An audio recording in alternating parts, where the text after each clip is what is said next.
When you first look at a mixing board, it can be quite intimidating. So many knobs and buttons and faders. But the truth is, it's modular. And if you learn one channel strip, it just repeats over and over again. So the goal of this lesson is to go down one channel strip on a small mixing board, and then we'll translate that knowledge into the DAW, where it gets a little more complicated, but really it's based on the same idea. So when we look at a channel strip, and you see that the mixing board is based in a set of vertical strips, when you look at a channel strip, the general idea is sound moves from the top to the bottom, in that we have our input section in the very top, and we have the output section in the very bottom with our fader.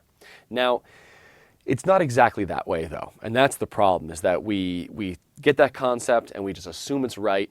But there are some places where the signal flow isn't quite top to bottom, and we'll talk about them as we get there.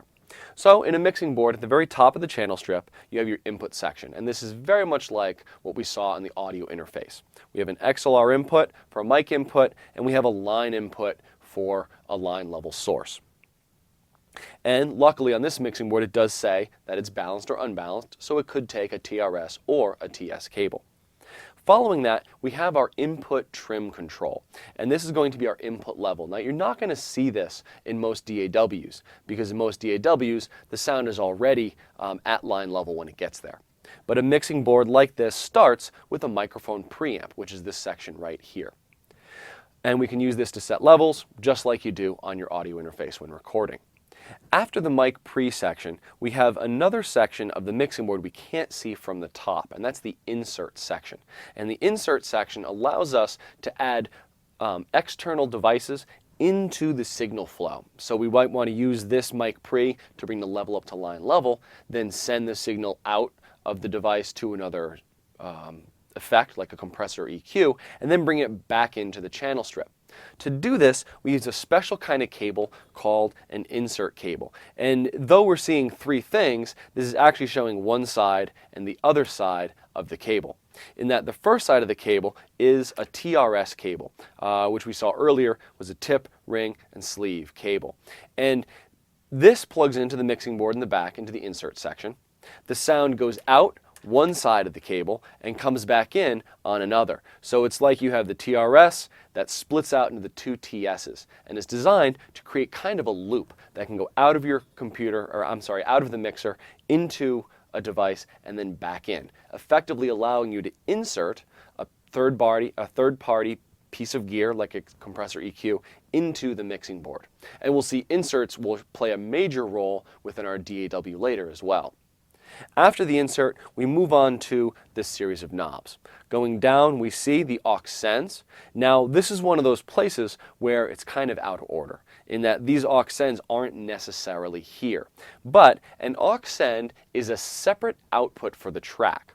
We typically think of a track having an output on the very bottom, maybe going to your headphones, but very often you'd like a track to go to two places. And the aux sends, which stands for auxiliary sends or additional sends, allow you to route a track to more than one place.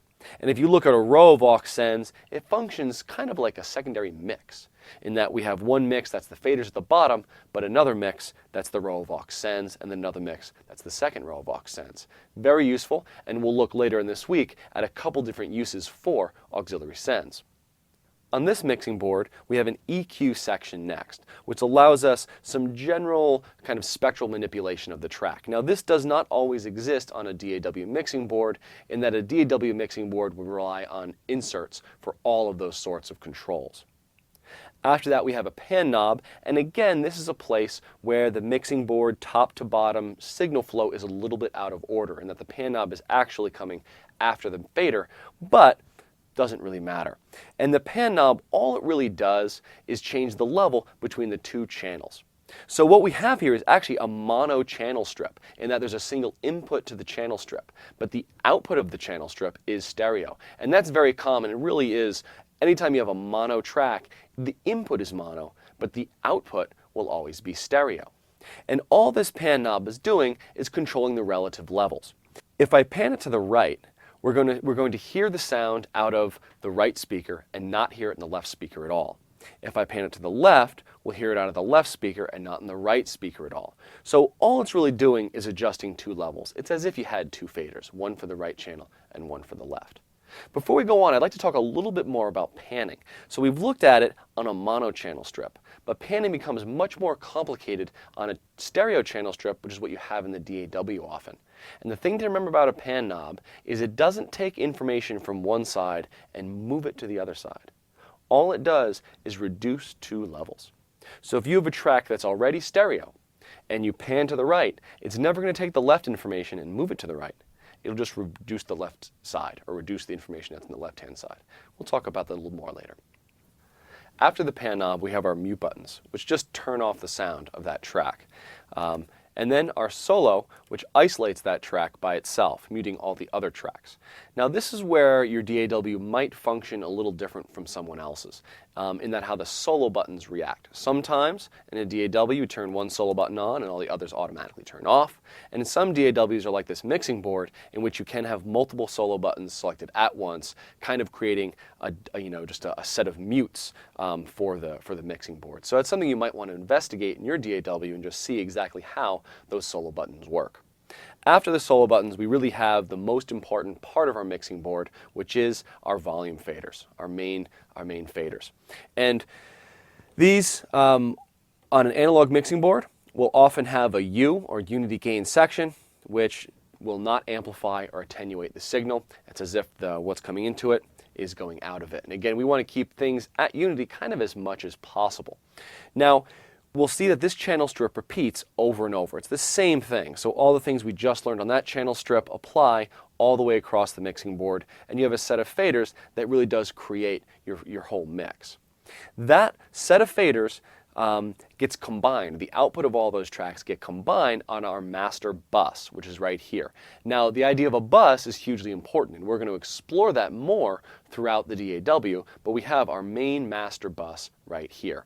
And you really can call this our master section, and in a DAW, it would be the master fader track would supply most of the functionality of this section. Luckily, we have a row of LEDs above this, which will give us our level setting feedback, in that as I'm setting the trim for all my tracks, I can set them based on this, and I can also see the level of the entire mix. And again, remember to keep things in the green, peaking in the yellow, and never touching the red, right? Red means stop. It's pretty self-explanatory there. All right, now that we've seen what a mixing board looks like in the analog domain and the real world here, we're going to start taking this information and applying it into the DAW. It's largely the same, but there are some differences. Now we'll move into our DAW and start examining a channel strip there and just figure out the main components of a channel strip. Like we did in the analog domain, we'll now try to apply that information into your DAW. I'd like you to have your piece of software open and running alongside this video so you can find these pieces and kind of follow along in your piece of software. The first thing we need to do is locate the track inputs and outputs, or the channel strip's inputs and outputs. We largely configure our signal flow by choosing drop-down menus. We'll choose what the track is listening to, or where it's getting its signal from, and where the signal is going to. On the same step, I'd like you to locate the track name. Can you name a track, and how do we see it here in your DAW? The next thing we want to be aware of is where can a track send its information to. So in that case, we'll look at the track outputs. Now typically there are two possible kinds of outputs. We can route the sound from the track down to hardware outputs, so we can hear them in our headphones or on our main speakers, or we can route sounds up to buses. And a bus is a place to kind of collect and route sound within the computer, and we'll be talking more about that during this week. The next thing we want to consider is the direction of the signal flow. So we can see that the sound will go out outputs and will enter through an input. So we want to start really considering kind of getting a mental model of the mixing board and how the signal is flowing through it, even though we don't have cables to plug in like we do in the analog domain. The next thing we'll find in our channel strip are going to be the inserts. And the inserts are a collection of places that we can add effects, like gates, compressors, EQs, that sort of thing. The next thing we'll find in our signal flow are our sends. And this is going to be the tricky part of the signal flow, in that any particular send can exist in two places, before the fader or after the fader, pre-fader or post-fader, and we'll talk about that in great detail this week. We just want to know that we have a send section in our mixing board. It will always have a send destination where we're sending that information to. That will usually be a bus or a hardware output. We'll have a send level, how much signal is going to that output, and usually there'll be a button for pre or post, which controls where that send lives inside of the signal flow. From there, you're going to have your volume and pan. Your pan knob controls the output of the signal in the left or the right channel, and the volume controls the main output volume of the channel.